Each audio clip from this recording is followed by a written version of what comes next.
ನಮಸ್ಕಾರ, ಕರ್ನಾಟಕ ನ್ಯೂಸ್ಗೆ ಸ್ವಾಗತ. ನಾನು ರಫೀಕ್ ಅಹಮದ್. ಜಗಳೂರು ತಾಲೂಕಿನ ಮಾನವ ಬಂಧುತ್ವ ವೇದಿಕೆಯ ತಾಲೂಕು ಘಟಕದ ವತಿಯಿಂದ ಮಾನವ ಬಂಧುತ್ವ ವೇದಿಕೆಯ ಗ್ರಾಮ ಘಟಕಗಳನ್ನು ಅದ್ದೂರಿಯಾಗಿ ಉದ್ಘಾಟನಾ ಕಾರ್ಯಕ್ರಮವನ್ನು ಹಮ್ಮಿಕೊಳ್ಳಲಾಯಿತು.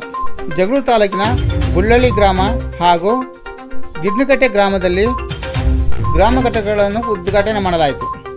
ಈ ಸಂದರ್ಭದಲ್ಲಿ ಮಾನವ ಬಂಧುತ್ವ ವೇದಿಕೆಯ ರಾಜ್ಯ ಸಮಿತಿ ಸದಸ್ಯರಾದ KP ಪಾಲಯ್ಯ, ಮಾನವ ಬಂಧುತ್ವ ವೇದಿಕೆಯ ಜಗಳೂರು ತಾಲೂಕು ಘಟಕದ ತಾಲೂಕು ಸಂಚಾಲಕರಾದ ಮರೇನಹಳ್ಳಿ T ಬಸವರಾಜ್, ಹಾಸ್ಯ ಕಲಾವಿದರಾದ ಕಂಪ್ಲಪ್ಪ, ನಾಯಕ ಸಮಾಜದ ಅಧ್ಯಕ್ಷರಾದ ನಾಗರಾಜ್, ರೈತ ಸಂಘಟನೆಯ ಮುಖಂಡರಾದ ಕುಮಾರ್, ಗಿಡ್ನಕಟ್ಟೆ ತಿಪ್ಪೇಸ್ವಾಮಿ, ಗಿಡ್ನಕಟ್ಟೆ ಮಂಜುನಾಥ್, ಬುಳ್ಳನಹಳ್ಳಿ ರಾಜು, ಮಾಧ್ಯಮ ಮಿತ್ರರಾದ ಮಾದಳ್ಳಿ ಮಂಜುನಾಥ್, ರಾಜಪ್ಪ, ಸತೀಶ್, ಧನ್ಯಕುಮಾರ್, ರಫೀಕ್ ಅಹಮದ್, ಮಾನವ ಬಂಧುತ್ವ ವೇದಿಕೆಯ ಗ್ರಾಮ ಘಟಕದ ಸರ್ವ ಸದಸ್ಯರುಗಳು ಹಾಗೂ ಗ್ರಾಮಸ್ಥರು ಉಪಸ್ಥಿತರಿದ್ದರು.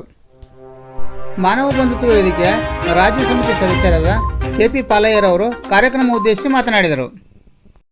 ಏನು ಅಂತ ಬಂದ್ವಿ, ಅದಕ್ಕೆ ನೀವು ಅದೇ ಫಲ ಬರ್ಮಣ್ಣ ನೀವು ತಿಳ್ಕೊಂಡು ಹೋಗಿ ಅಲ್ಲಿ ಜಗಳ ಹೇಳ್ಬೇಕು. ನೀವು ನಾನು ಕೇಳ್ತೀನಿ ಏನು ಹೇಳಿದಾಗೆ ಅಂತೇಳಿ.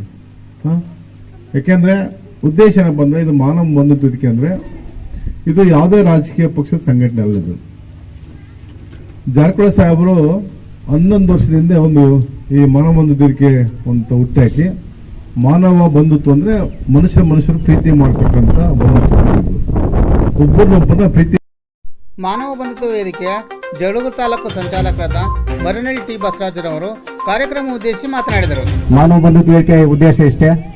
ಈ ಕಾರ್ಯಕ್ರಮ ಉದ್ದೇಶ ಪಾಲನರು ಮತ್ತು ಓಬಣ್ಣರು ಸಾಕಷ್ಟು ವಿಷಯಗಳನ್ನು ಹೇಳಿದ್ದಾರೆ. ಮಾನವ ಬಂಧುತ್ವ ವೇದಿಕೆ ನಮ್ಮ ಸಂಸ್ಥಾಪಕರಾದಂಥ ಸತೀಶ್ ಜಾರಕಿಹೊಳಿ ಅವರ ಮಾರ್ಗದರ್ಶನದಂತೆ ಇಡೀ ರಾಜ್ಯಾದ್ಯಂತ ಈ ಕಾರ್ಯಕ್ರಮಗಳನ್ನು ಮಾಡ್ತಾ ಇದ್ದಾರೆ. ಉದ್ದೇಶ ಇಷ್ಟೇ, ಶೋಷಿತ ಸಮುದಾಯಗಳು ಮೌಢ್ಯದಿಂದ ಈ ದೇವರು ಧರ್ಮದಿಂದ ಹಾಳಾಗಬಾರ್ದು, ಅವರಿಗೆ ಒಳ್ಳೆ ಶಿಕ್ಷಣವನ್ನು ಪಡೆಯುವಂಥ ಒಂದು ಸಲಹೆಗಳನ್ನು ನಮ್ಮ ಸಮುದಾಯಗಳು ಕೊಡಬೇಕು ಅನ್ನೋ ಉದ್ದೇಶದಿಂದ ಗ್ರಾಮ ಘಟಕಗಳಿಗೆ ಹೋಗಿ ನೀವು ವಿಷಯಗಳನ್ನು ತಿಳಿಸಿರಂಥ ಮಾರ್ಗದರ್ಶನ ಇಟ್ಟದಿಂದ ನಾವೆಲ್ಲ ಗ್ರಾಮಗಳಿಗೆ ಬಂದು ತಿಳಿಸ್ತಾ ಇದ್ವಿ.